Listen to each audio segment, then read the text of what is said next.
Well, hi and welcome to our Sunday night. I have Carel Grant with me tonight. Good evening, everyone. And we will be tackling a question which is actually a very popular question. I've heard it asked by many teenagers at youth on a Friday, and I think it's also a question that would be very interesting for adults as well. And so without any delay, I'm going to get straight into the question for tonight. So, Carel, do we choose God or does God choose us? Well, the answer would be both, but it's a question of order. Okay. Meaning it's more about who chooses who first. Okay. So, do we choose God first or does God choose us first? And again, because we grew up in a democratic society, I choose my leaders. In a consumer society, I choose what I want. We sort of grow up with this idea or belief in the freedom of choice. And also generally there's this consensus or where people talk about people are the freedom of the human will, or the human will is good or neutral, and all it needs is a bit of education or grow up in the right environment and you'll make the right choices. Okay. And when you read the Bible, you will pick up there's a lot of calls to choose. In the very beginning, Genesis chapter 2 to 3, I mean, God says to Adam and Eve, what will you choose? The tree of life, or the tree of the knowledge of good and evil? Moses, just before the promised land, another great moment of choice. I set before you life and death, God and idols, choose. And so it looks like the Bible's in agreement with this idea.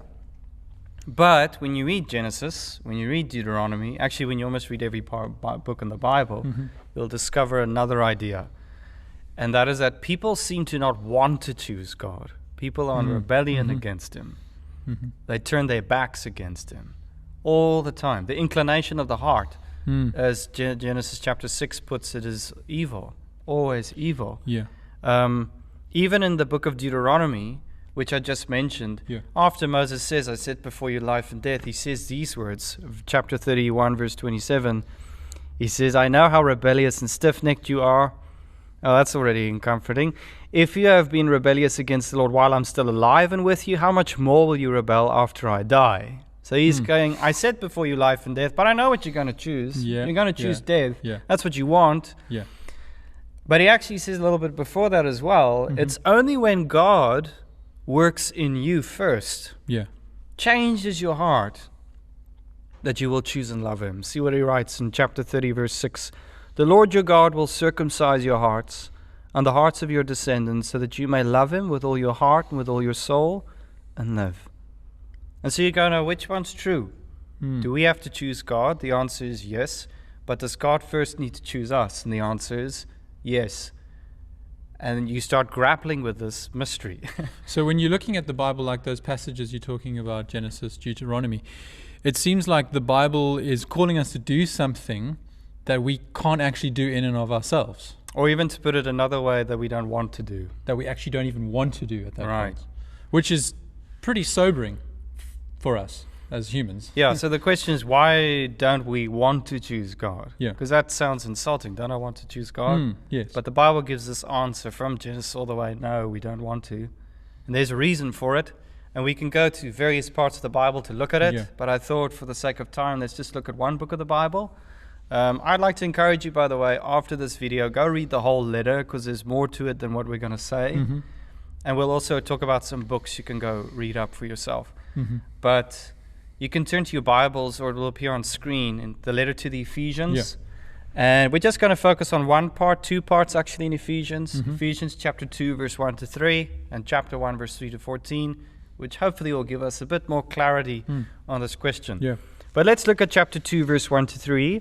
And it reads like this. As for you, you were dead in your transgressions and sins, in which you used to live when you followed the ways of this world and of the ruler of the kingdom of the air, the Spirit who is now at work in those who are disobedient. All of us also lived among them at one time, gratifying the cravings of our sinful nature and following its desires and thoughts. Like the rest, we were by nature objects of wrath, or children of wrath. Not a very rosy description. No, it's not. But it's not nice to read, really. But what those three verses do, it gives us the depiction. This is our problem. This is the human condition after the fall. After we rebelled against God in Genesis chapter 3. So let's begin at the first one, verse 1. See what he says? And as for you, you were dead in your transgressions and sins. So notice there, it doesn't mean necessarily we are physically dead, but he's saying after the fall, after Adam and Eve were exiled from the garden, we are spiritually dead. Or as it's put in chapter 4 of the same letter, we've been separated from the life of God. That's verse 18, I think. And so he's saying we're actually, spiritually, we're dead to God in our hearts. We can't respond to him. We're like dead people spiritually. In fact, he says in chapter 4, it's like our hearts have been hardened. We've become stone cold, numb towards God. A stone and a dead person does not respond to someone calling them to choose. And that's the human condition after the fall, dead to sin, or dead to God because of sin. But he carries on. Look at verses 2 to 3. We're not just dead in our transgressions and sins, but we're also captives, we're slaves. We're not as free as we think we are. Look at verse 2, in which you used to live when you followed the ways of this world. So we're enslaved by the ways of this world, the world being like a catchphrase of society outside of Christ, ignorant of Jesus, in opposition or apathetic to Jesus. That's the world. And he's saying, well, we followed the ways of the world, whether that's through political propaganda, academia, media, or, well, entertainment industry. We listen to the messages of society. We're influenced by society, but we don't realize we're enslaved by the ways of the world. Society. And then he moves on. Notice in that same verse, and of the ruler of the kingdom of the air, the spirit who is now at work in those who are disobedient, which is a reference to Satan, the devil. The world has a master, or as Jesus puts it in John's gospel, the prince of this world, who is the devil, who's in opposition to God, and he creates the air, the atmosphere, the environment for this rebellious world. We saw it already in Genesis chapter 3 with the deception, and he's ever since been deceiving humanity. The father of lies, as Jesus calls him. And so we're enslaved by him as well. And then he moves on in verse 3. All of us who lived among them at one time, look at this, gratifying the cravings of our sinful nature of the flesh and following its desires and thoughts. So we're enslaved by the world, we're enslaved by the devil, and now he says we're enslaved by our sinful nature, the flesh. The reason we're so comfortable with our captivity to the world and to the devil is because it fits our sinful nature. What we want, our sinful thoughts, our self-centered thinking, and our sinful desires. That's the description of our condition. That's why we don't want to choose God. It's because we are dead in sin and we're captive to the world, the flesh, and the devil. So it's quite easy then from chapter 2 to say that humans we're not morally neutral as we might think we are or like to believe. No, after the fall, humanity is in opposition to God. It's an enemyship, not a friendship. Which, I mean, that helps us with the question, doesn't it? Because at this point in time, we're asking the question, do we choose God or did he choose us? And so actually, we're not even able to, it seems. Yeah, because we don't want to, because of sin. Yeah. Which, of course, then goes into the idea, well, what's our hope? If we don't want to choose God, what's our hope? Yeah. But maybe just a thought on that. If you wanted to see what people want, the cross is actually the ever reminder, the witness to, when given the choice, what did humanity choose? Yeah. Who do they want? Barabbas or Jesus? A criminal or Jesus? Yeah. God incarnate. And who did we choose? Barabbas. Who did we crucify? God incarnate. Yeah. In so many ways, there's a witness to human choice. Given to ourselves, Jesus was rejected and crucified. So what's our hope? So actually, sitting behind this question is actually something, it's a framework, isn't it? It's a view on how we see ourselves and the world, that actually we're not as good as we think we are. Yeah, it's a clash of worldviews that often comes into play. Is because most of us grow up with humanism, this idea people are intrinsically good. As one person put it, we are born to love, or which in one level is true, yes, but not fully fleshed out.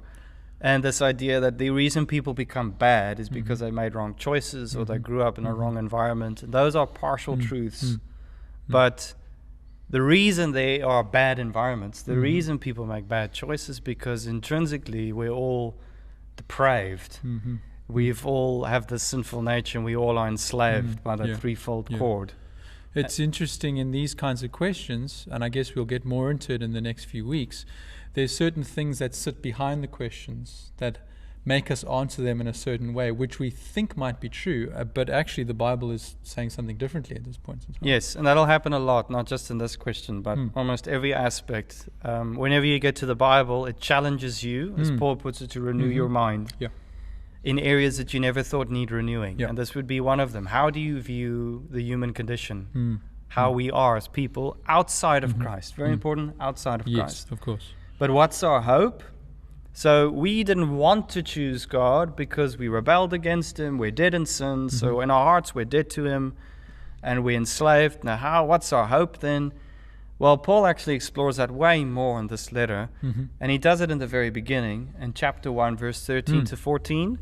Now, we're not going to read it through. I'll just highlight some things for you in it. But please, it's one sentence. It's actually a song of praise. This is actually, it's never been a contentious issue in the Bible. It's actually always a point of song. You see it also in the book of Revelation. When God is on His throne, ruling and reigning, what's the response? Worship. And here again we see worship. And look how he starts.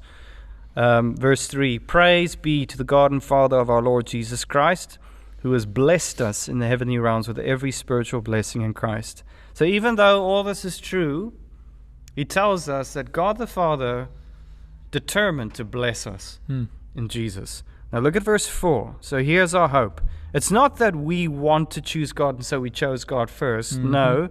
For He, notices, for He chose us. Even though we were sinful, even though we were rebellious, what we see here is that God chose us to become holy and blameless, different than what we are because of the fall. And there's a couple of questions that follow.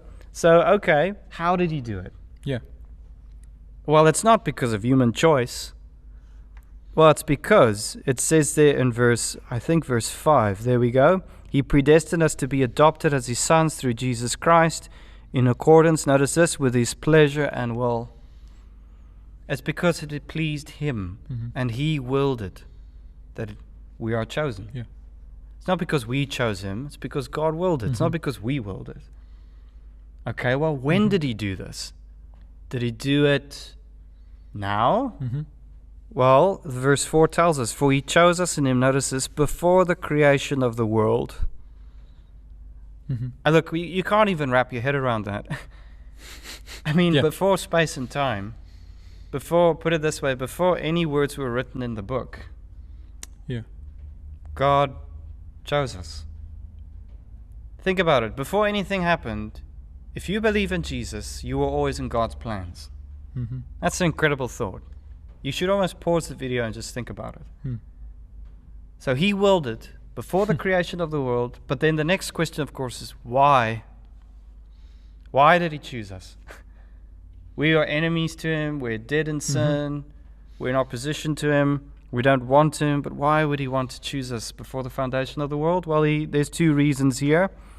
In verse 4, which flows into verse 5, notice there, in love He predestined us. It's because He set His love upon us. But the reason which constantly comes up throughout this section, in verse 12, other parts as well, it's actually repeated 3 times. And look at verse 14 at the end, this phrase, to the praise of His glory. So basically, at the end of the day, you and I would see God's goodness, His excellence, who He is displayed, made known. And as we see who He is, the weightiness of who He is, we respond in love and worship and affection towards Him. It's for His glory. Maybe to use an analogy, just to drive that a bit more home, it's a bit like when an author writes a book, at least when I try to, and during lockdown, maybe we're doing load shedding with those 2.5 hours when you can't Netflix, at least you could read a book. So maybe think of it like this. Before that author wrote that book, why did he write that book? It's firstly, he created those characters in his mind and he loved them.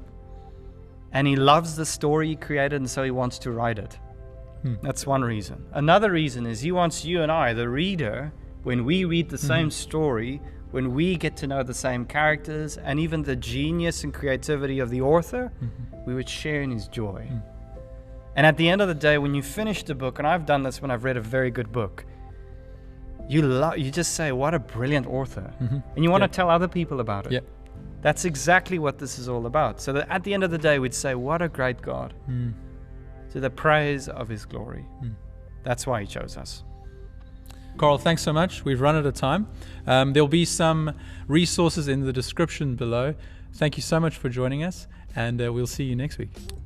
Cheers for now. How's it going, guys? We're St. Peter's Fishhook, and we hope that you found this order-in video helpful and stimulating. If you did, please could you share it with someone you know who would also be interested in this topic. And if you have any questions, please feel free to comment down below or visit our website where you can contact us directly via email or WhatsApp.